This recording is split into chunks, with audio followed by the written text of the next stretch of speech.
എല്ലാവർക്കും നമസ്കാരം. നമ്മുടെ ദേശീയ ഗീതം വന്ദേ മാതരം മുഖ്യമന്ത്രി വി.ഡി. സതീശൻ സത്യപ്രതിജ്ഞ ചെയ്യുന്ന വേദിയിൽ ആലപിച്ചു എന്നതിനെ ചൊല്ലി മുൻ മന്ത്രിയും ഇപ്പോൾ ബേപ്പൂരിലെ എം.എൽ.എയുമായിട്ടുള്ള CPMന്റെ ശ്രീ P.A. മുഹമ്മദ് റിയാസ് ഒരു ആക്ഷേപം ഉന്നയിക്കുന്നു. അദ്ദേഹം ആദ്യം അത് സോഷ്യൽ മീഡിയയിൽ പോസ്റ്റ് ചെയ്യുന്നു. ഇന്ന് അദ്ദേഹം മാധ്യമങ്ങളെ കാണുന്ന സമയത്ത് അതിനെ കൂടുതൽ വിശദീകരിക്കുന്നുമുണ്ട്. കോൺഗ്രസ് സർക്കാർ ഇങ്ങനെ സത്യപ്രതിജ്ഞ ചെയ്യുന്ന ഒരു ചടങ്ങിൽ വന്ദേ മാതരം പൂർണ്ണമായിട്ട് പാടാൻ പാടില്ലായിരുന്നു എന്നും അതിന് ചരിത്രപരമായിട്ടുള്ള കാരണങ്ങളുണ്ട് എന്നും ഈ പറയുന്നതൊന്നും ഏതെങ്കിലും ഒരു മതപരമായ കാരണത്താലല്ല, മറിച്ച് രാഷ്ട്രീയ കാരണങ്ങളാലാണ് തനിക്ക് ഇതിനോടുള്ള വിമർശനം എന്നുമൊക്കെയാണ് അദ്ദേഹം പറയുന്നത്. അതിൻ്റെ ഭാഗമായിട്ട് സുപ്രീം കോടതിയുടെ ഒരു ഉത്തരവിനെ കൂടി അദ്ദേഹം കൂട്ടുപിടിക്കുന്നുണ്ട്. എന്നിട്ട് അദ്ദേഹം പറയുന്നത് നമ്മുടെ നാടിൻ്റെ മതേതരത്വ സ്വഭാവത്തിന് അത് വെല്ലുവിളി ഉയർത്തുന്നു എന്ന അർത്ഥത്തിലാണ്. അങ്ങനെയുള്ള കാര്യങ്ങളെ പ്രോത്സാഹിപ്പിക്കാൻ പാടില്ല എന്നും വന്ദേ മാതരത്തിൻ്റെ പൂർണ്ണമായ ഭാഗം ആലപിക്കുക എന്നുള്ളത് ഒരു സംഘപരിവാർ അജണ്ടയാണ് എന്നും പറഞ്ഞ് അതിനെ അദ്ദേഹം എതിർക്കുന്നത്. എന്താണ് ഇതിൻ്റെ സത്യാവസ്ഥ? എന്താണ് ഇതിൻ്റെ ശരിയായിട്ടുള്ള ചരിത്രപരമായിട്ടുള്ള വസ്തുത? സത്യത്തിൽ സുപ്രീം കോടതി പറഞ്ഞത് എന്താണ്? ഈ കാര്യങ്ങളെക്കുറിച്ചാണ് ഈ വീഡിയോയിൽ പറയുന്നത്. നോക്കാം. ഇതിലാദ്യം തന്നെ ശ്രീ മുഹമ്മദ് റിയാസ് മനസ്സിലാക്കേണ്ടത് താങ്കളുടെ പോസ്റ്റിൽ പറഞ്ഞിരിക്കുന്ന കാര്യം വസ്തുതാപരമായി തെറ്റാണ്. സത്യപ്രതിജ്ഞാ ചടങ്ങിൽ വന്ദേ മാതരം മുഴുവനായും ആലപിച്ചതുമായി ബന്ധപ്പെട്ട് ആശങ്ക രേഖപ്പെടുത്തുകയാണ്. ഔദ്യോഗികമായി പൊതുവെ അംഗീകരിക്കുകയും ആലപിക്കപ്പെടുകയും ചെയ്തിരിക്കുന്നത് ഈ വന്ദേ മാതരത്തിൻ്റെ ആദ്യ 2 ഈരടികളാണ് എന്നാണ് അദ്ദേഹം പറയുന്നത്. അത് നേരത്തെ ശരിയായിരുന്നു, എന്നാൽ നിലവിൽ അങ്ങനെയല്ല. ഔദ്യോഗികമായി അംഗീകരിക്കപ്പെടുന്നതും ആലപിക്കപ്പെടുന്നതും ഈ ഗാനം പൂർണ്ണമായിട്ടാണ്. നമുക്കറിയാം, വന്ദേ മാതരത്തിൻ്റെ 150-ാം വാർഷികമാണ് ഇപ്പോൾ ഉള്ളത്. അതിൻ്റെ ഭാഗമായിട്ട് പാർലമെൻറ്റിൽ ഒരു ഡിസ്കഷൻ നടക്കുകയുണ്ടായി.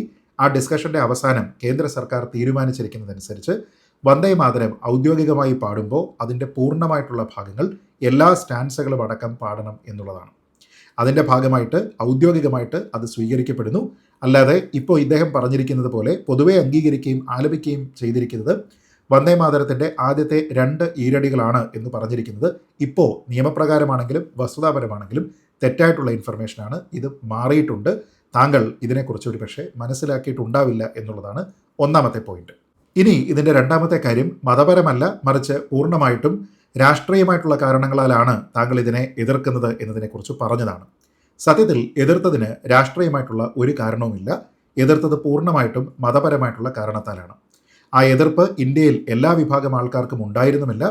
പണ്ടുണ്ടായിരുന്ന മുഹമ്മദ് അലി ജിന്നയുടെ മുസ്ലിം ലീഗിനാണ് വന്ദേ മാതരത്തിൻ്റെ പൂർണ്ണഭാഗം ആലപിക്കുന്നതിനോട് ചരിത്രപരമായിട്ട് തന്നെ എതിർപ്പുണ്ടായിരുന്നത്. 1930കളിലും മറ്റും അതിശക്തമായിട്ടുള്ള എതിർപ്പാണ് ലീഗിൻ്റെയും ജിന്നയുടെയും ഭാഗത്തു നിന്ന് വന്ദേ മാതരത്തിനെതിരെ ഉണ്ടായത്.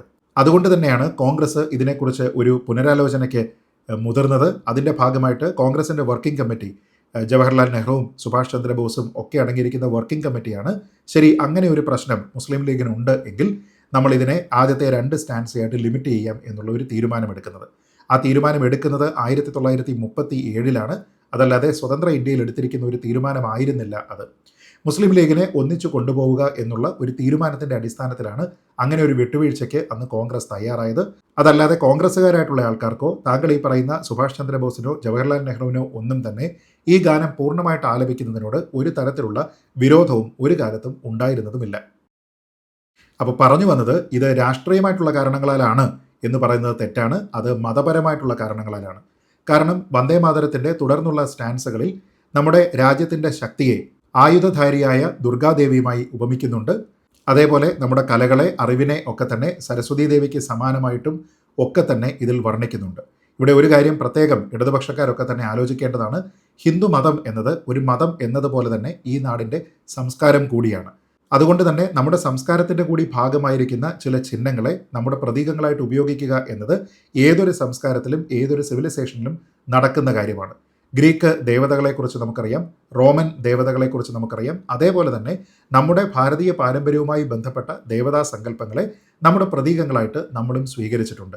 അതല്ലാതെ ഈ രാജ്യത്തൊക്കെ തന്നെ വേറെ മതവിഭാഗങ്ങളിലുള്ള ആൾക്കാരും ഉണ്ട് എന്നതിൻ്റെ അടിസ്ഥാനത്തിൽ ഗ്രീക്ക് ദേവതമാരെയോ റോമൻ ദേവതമാരെയോ ഒന്നും തന്നെ ആരും മാറ്റിയിട്ടൊന്നുമില്ല.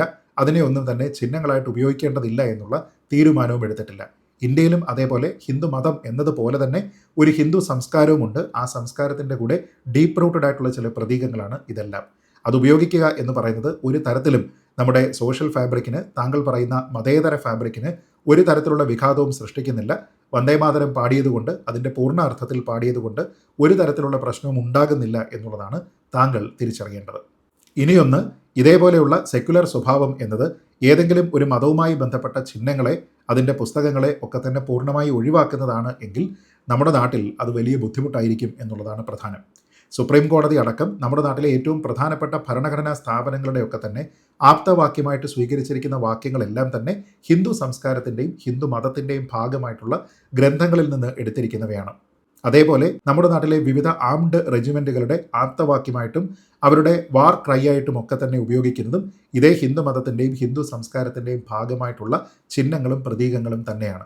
ഉദാഹരണത്തിന് രാജാ രാമചന്ദ്ര കി ജയ് എന്നുള്ളതാണ് രജ്പുത്താന റൈഫിൾസിൻ്റെ വാർ ക്രൈ. നമ്മുടെ രാജ്യം മതേതരമാണ് എന്ന് പറഞ്ഞ് ഭരണഘടനയിൽ എഴുതിയതുകൊണ്ട് ഇതൊന്നും തന്നെ നമ്മുടെ സംസ്കാരത്തിൽ നിന്ന് അന്യമാകുന്നില്ല. ഇതെല്ലാം തന്നെ നമ്മുടെ സംസ്കാരത്തിൻ്റെ ഡീപ്പ് റൂട്ടഡ് ആയിട്ടുള്ള എലമെൻറ്റ്സ് ആണ്. അത് ഏതൊരു രാജ്യവും ആ സംസ്കാരത്തിനെ അംഗീകരിക്കുന്നു, ബഹുമാനിക്കുന്നു എന്നതുപോലെ തന്നെയാണ് നമ്മുടെ രാജ്യവും. അതല്ലാതെ നമ്മളൊരു സ്യൂഡോ സെക്യുലറിസം കളിക്കുന്നതിൻ്റെ ഭാഗമായിട്ട് ഇതൊന്നും തന്നെ ഒഴിവാക്കേണ്ടതില്ല. അതിന് രാഷ്ട്രീയമായ കാരണങ്ങളുമില്ല. പൂർണ്ണമായിട്ടും മുസ്ലിം ലീഗിൻ്റെ മതപരമായിട്ടുള്ള പഴയ കാരണങ്ങളായിരുന്നു എന്ന് ശ്രീ മുഹമ്മദ് റിയാസ് മനസ്സിലാക്കുക. അതുകൊണ്ട് തന്നെ മറ്റാരും അതിനെ എതിർത്തിരുന്നില്ല എന്നുള്ളതും താങ്കൾ മനസ്സിലാക്കുന്നത് നന്നായിരിക്കും. വെറുതെ പറയാനായിട്ട് ഇത് മതപരമായിട്ടുള്ള കാരണങ്ങളല്ല, രാഷ്ട്രീയ കാരണങ്ങളാണ് എന്നൊക്കെ പറയാമെന്നുള്ളത് മാത്രമേ ഉള്ളൂ. പക്ഷേ പൂർണ്ണമായിട്ടും മതപരമായിട്ടുള്ള കാരണങ്ങളാൽ മാത്രമാണ് മുസ്ലിം ലീഗിനും ജിന്നയ്ക്കും അന്ന് ഈ വന്ദേ മാതരത്തിൻ്റെ പൂർണ്ണ ഭാഗത്തിനോട് എതിർപ്പുണ്ടായിരുന്നത്.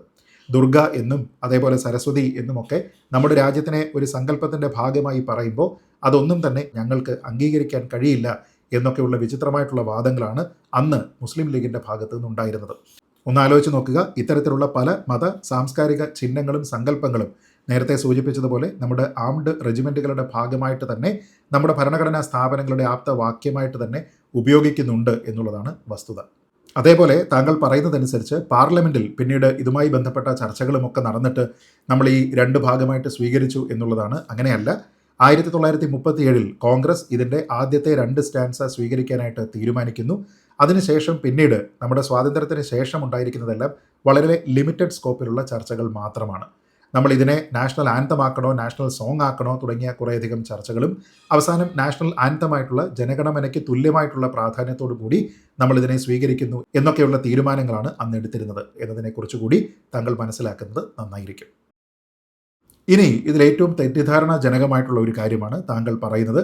താങ്കളുടെ പോസ്റ്റിലുണ്ട്, ഇന്ന് മാധ്യമപ്രവർത്തകരോട് പറഞ്ഞപ്പോഴും അതുണ്ട്. അതിങ്ങനെയാണ്: സുപ്രീം കോടതിയുടെ സമീപകാല നിരീക്ഷണ പ്രകാരം വന്ദേ മാതരം ആലപിക്കണമെന്ന കേന്ദ്ര സർക്കാർ നിർദ്ദേശം സംസ്ഥാനങ്ങൾക്കൊരു അഡ്വൈസറി മാത്രമാണ്. അത് നിർബന്ധിതമല്ലെന്നും അനുസരിക്കാത്തതിന് യാതൊരു ശിക്ഷാ നടപടിയും ഇല്ലെന്നും വ്യക്തമാക്കിയിട്ടുണ്ട്. ഇത് കേട്ട് കഴിഞ്ഞാൽ നമുക്ക് തോന്നുന്നത് സുപ്രീം കോടതി പറഞ്ഞിരിക്കുന്നത് വന്ദേ മാതരത്തിനെ എൻഡോഴ്സ് ചെയ്യേണ്ട എന്ന മട്ടിലാണ് എന്നാണ്. എന്നാൽ അങ്ങനെ ആയിരുന്നില്ല. ചീഫ് ജസ്റ്റിസ് സൂര്യകാന്ത് ഉൾപ്പെട്ട ഒരു ബെഞ്ചാണ് ഈ കേസ് പരിഗണിച്ചത്. കേന്ദ്ര സർക്കാർ വന്ദേ മാതരത്തിനെ നിർബന്ധിതമാക്കാൻ ശ്രമിക്കുന്നു എന്ന മട്ടിലുള്ള ഒരു ഹർജിയാണ് അവരെന്ന് പരിഗണിച്ചത്. ആ സമയത്ത് ചീഫ് ജസ്റ്റിസ് സൂര്യകാന്ത് തന്നെയാണ് പറഞ്ഞത്, വന്ദേ മാതരത്തിനെ അടിച്ചേൽപ്പിക്കുകയോ നിർബന്ധിക്കുകയോ ചെയ്യുന്ന ഒരു സമീപനവും കേന്ദ്ര സർക്കാരിൻ്റെ ഭാഗത്തു നിന്നുണ്ടായിട്ടില്ല. സ്കൂളുകളിലും മറ്റ് ഓഫീസുകളിലുമൊക്കെ ഇത് പാടാൻ നിർബന്ധിക്കുന്നില്ല. മറിച്ച് മേ സിംഗ് എന്നാണ് പറഞ്ഞത്, അല്ലാതെ ഷാൽ സിംഗ് എന്നല്ല. മേ എന്ന് പറഞ്ഞു കഴിഞ്ഞാൽ തീരുമാനം അവർക്ക് വിടുകയാണ്. അത് ആലപിക്കുന്നുണ്ട് എങ്കിൽ അതിൻ്റെ പൂർണ്ണമായ ഭാഗം ആലപിക്കണമെന്നും അതിനുള്ള ചിട്ടകൾ എന്തൊക്കെയാണ് എന്നും മാത്രമാണ് നിർദ്ദേശിച്ചിരിക്കുന്നത്. അതല്ലാതെ ഇത് ആലപിക്കുന്നത് പൂർണ്ണമായിട്ടും നിർബന്ധിതമാക്കിയിട്ടില്ല. ഒപ്പം ഇത് ആലപിക്കുന്നില്ല എങ്കിൽ അതിനേതെങ്കിലും തരത്തിലുള്ള പീനൽ പ്രൊവിഷൻസും, അതായത് ഫൈൻ അടയ്ക്കണം, പിഴ അടയ്ക്കണം എന്ന മട്ടിലുള്ള, അല്ലെങ്കിൽ എന്തെങ്കിലും തരത്തിലുള്ള ശിക്ഷാ നടപടി എന്ന മട്ടിലുള്ള ഒരു കാര്യവും കേന്ദ്ര സർക്കാരിൻ്റെ സർക്കുലറിൽ പറയുന്നില്ല. അതുകൊണ്ട് തന്നെ ഈ ഒരു പെറ്റീഷൻ ഞങ്ങൾ ഡിസ്മിസ് ചെയ്യുകയാണ് എന്ന് പറഞ്ഞുകൊണ്ട് ഈ പരാതിയെ തള്ളിക്കളയുകയാണ് അന്ന് സുപ്രീം കോടതി ചെയ്തിരിക്കുന്നത്. താങ്കൾ ഈ പറഞ്ഞിരിക്കുന്ന ഭാഗം മാത്രം ഇതിൻ്റെ കോണ്ടെക്സ്റ്റ് അറിയാതെ കേട്ട് കഴിഞ്ഞാൽ അന്ന് സുപ്രീം കോടതി മറ്റെന്തോ ആണ് ചെയ്തത് എന്ന് തോന്നിപ്പോകും. എന്നാൽ സുപ്രീം കോടതി പറഞ്ഞിരിക്കുന്നത് കേന്ദ്ര സർക്കാരിന് ഇതിനെ അടിച്ചേൽപ്പിക്കാനുള്ള ഒരു ശ്രമവുമില്ല.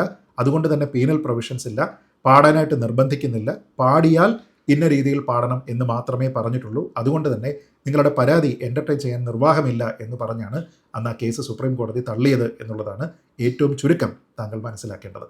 ഇനി മറ്റൊരു കാര്യം, ഈ ചടങ്ങിൽ പങ്കെടുക്കുന്ന ഏറ്റവും പ്രധാനിയായിട്ടുള്ളയാൾ ഗവർണറാണ്. സത്യപ്രതിജ്ഞാ ചടങ്ങിൽ സത്യവാചകം ചൊല്ലിക്കൊടുക്കേണ്ടത് ഗവർണറാണ്. അതുകൊണ്ട് തന്നെ ഗവർണർ പങ്കെടുക്കുന്ന ഒരു ചടങ്ങിൽ വന്ദേമാതരം ആലപിക്കണോ എന്നുള്ളതിനെക്കുറിച്ച് പൂർണ്ണമായ തീരുമാനമെടുക്കാൻ അദ്ദേഹത്തിനാണ് അധികാരം. അവിടുത്തെ ചീഫ് ഗസ്റ്റ് അല്ലെങ്കിൽ ആ ഇവൻറ്റിൻ്റെ കാർമ്മികത്വം വഹിക്കുന്നത് ഗവർണർ ആയതുകൊണ്ട് അത് അദ്ദേഹത്തിൻ്റെ പ്രറഗേറ്റീവാണ്, ലോക് ഭവൻ്റെ പ്രറഗേറ്റീവാണ്. താങ്കൾ തന്നെ സംസാരിച്ചു വന്നപ്പോൾ രാജ്ഭവൻ എന്നാണ് പറഞ്ഞത്. താങ്കൾ ആ കാര്യത്തിലും അത്ര അപ്ഡേറ്റഡ് അല്ല എന്ന് തോന്നുന്നു. ഇപ്പോൾ രാജ്ഭവൻ എന്നുള്ള പേര് നമ്മൾ ഉപയോഗിക്കാറില്ല, ലോക് ഭവൻ എന്ന് പുനർനാമകരണം ചെയ്തിട്ടുണ്ട്. അപ്പോൾ ലോക് ഭവനാണ് ഇത്തരം കാര്യങ്ങൾ തീരുമാനിക്കുന്നത്. അതുകൊണ്ട് തന്നെ ഗവർണർ പങ്കെടുക്കുന്ന ഈ ചടങ്ങിൽ ലോക് ഭവന്റെ നിർദ്ദേശാനുസരണമായിരിക്കണം ഈ വന്ദേമാതരം പൂർണ്ണമായിട്ട് അവിടെ പാടിയിരിക്കുന്നത്. ആ ഗാനം പാടുന്ന സമയത്ത് അതിനെ ഡിസ്റെസ്പെക്ട് ചെയ്യാൻ പാടില്ല. നിങ്ങൾ അതിനോടൊപ്പം പാടണം എന്ന് യാതൊരു വിധത്തിലുള്ള നിർബന്ധവുമില്ല. പക്ഷേ ആ ഗാനം ആലപിക്കുന്ന സമയത്ത് നിങ്ങൾ അറ്റൻഷനായി എണീറ്റ് നിന്ന് ആ ഗാനത്തിനോട് ആദരവ് കാണിക്കുക, അല്ലെങ്കിൽ അനാദരവ് കാണിക്കാതിരിക്കുക എന്നുള്ളതാണ് ഇതിൽ പ്രധാനം. അതാണ് അവിടെ ഉണ്ടായിരുന്ന എല്ലാ ആൾക്കാരും ചെയ്തിരിക്കുന്നത്. അതിൽ ഒരു തരത്തിലുള്ള കുത്തിത്തിരിപ്പും നമ്മൾ കാണേണ്ടതില്ല. ഒരു തരത്തിലുള്ള തെറ്റായിട്ടുള്ള പ്രവൃത്തിയും അതിൽ അടങ്ങിയിട്ടില്ല എന്നുള്ളത് താങ്കൾ മനസ്സിലാക്കുന്നത് നന്നായിരിക്കും.